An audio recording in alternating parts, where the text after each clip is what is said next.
Selamat pagi anak-anak. Miss Deti akan membawakan renungan untuk hari ini. Sebelum kita memulai renungan kita pada hari ini, marilah kita bersatu dalam doa. Tuhan Allah Bapa kami mengucap syukur atas hari ini.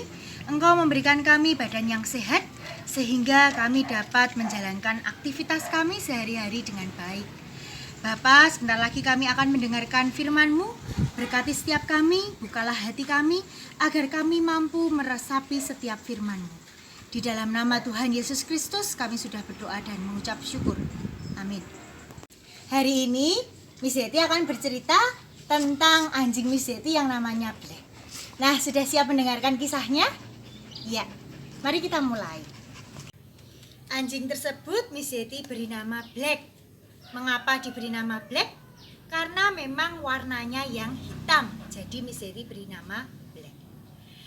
Anak-anak, seperti yang kalian lihat tadi, anjing Miss Deti yang namanya Black tadi, kalau kalian lihat dengan baik, dia bisa berdiri dengan kokoh, dia bisa berjalan, dan dia juga bisa berlari.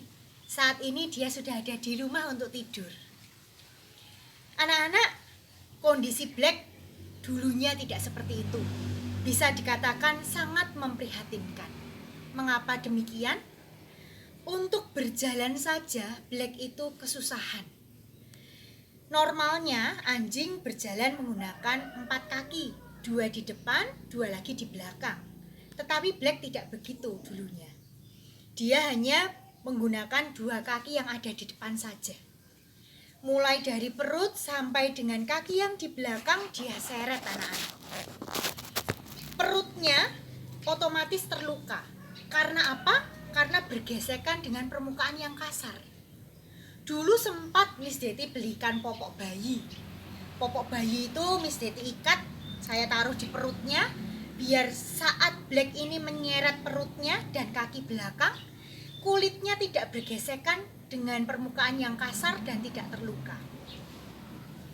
Miss Deti sempat kewalahan dan kebingungan mencari solusi bagaimana anjing Miss Deti yang namanya Black ini bisa bergerak, bisa beraktivitas seperti anjing-anjing yang lainnya. Sempat Miss Deti juga merasa putus asa. Tapi satu hal yang pasti bahwasanya Tuhan pasti ikut campur dalam setiap persoalan dalam hidup kita. Ya, buktinya apa? Keajaiban itu terjadi. Bu Ripka dan juga suaminya, Bapak Edi, memberikan saran kepada Miss Deti. Saran apa yang diberikan? Agar kedua kaki yang ada di belakang itu menjadi lebih kuat, maka kaki itu yang di belakang diikat menggunakan tali anak-anak. Miss Deti dan kakak Miss Deti mengajari Black cara berjalan. Black Miss Deti angkat, kemudian saya taruh di permukaan yang kasar, biar dia tidak terpeleset saat berjalan. Kemudian saat Black ini berjalan, kaki yang di belakang Miss Deti sanggah, biar kakinya kuat untuk menopang tubuhnya. Terus dan terus Miss Deti lakukan itu bersama dengan kakak Miss. Tidak membutuhkan waktu yang sebentar anak-anak. Butuh kesabaran, butuh ketelatenan, butuh kerja yang keras. Capek, lelah, putus asa sempat juga Miss Deti alami. Tetapi melihat kondisi Black yang seperti itu, kita tidak bisa diam saja, ya sudahlah kondisinya begini kita menyerah, tidak. Dan satu hal yang harus kita imani adalah bahwa keajaiban dari Tuhan itu pasti ada. Perlahan-lahan Tuhan menunjukkan kuasanya anak-anak. Black sedikit demi sedikit, kaki yang ada di belakangnya itu mulai menunjukkan kekuatannya. Black pada akhirnya seperti yang tadi anak-anak lihat, Black sudah bisa menopang tubuhnya, dia sudah bisa berjalan, bahkan dia sudah bisa berlari. Sungguh suatu keajaiban. Nah anak-anak, situasi seperti ini di mana pandemi corona ini terjadi dan kita tidak tahu kapan berakhirnya, Bagaimana vaksin yang sudah diuji cobakan itu, apakah sudah 100% bisa membuktikan kesembuhan bagi para penderitanya? Kita juga belum tahu pasti. Kadang-kadang kita juga merasa putus asa dengan situasi seperti ini.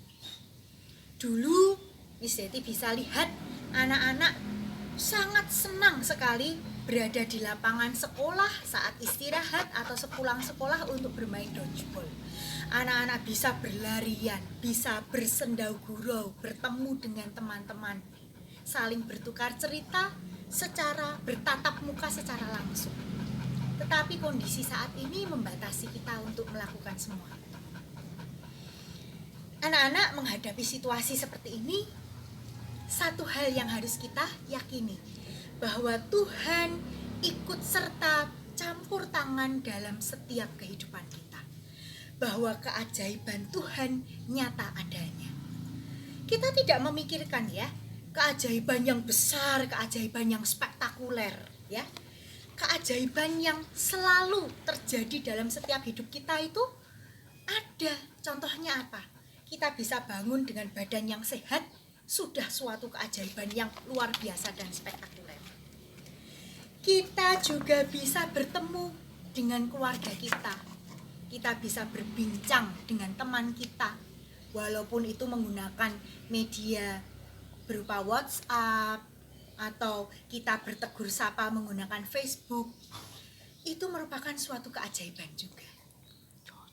Nah, hari ini anak-anak, mari kita yakini, kita percaya bahwa Tuhan pasti akan bersama dengan kita.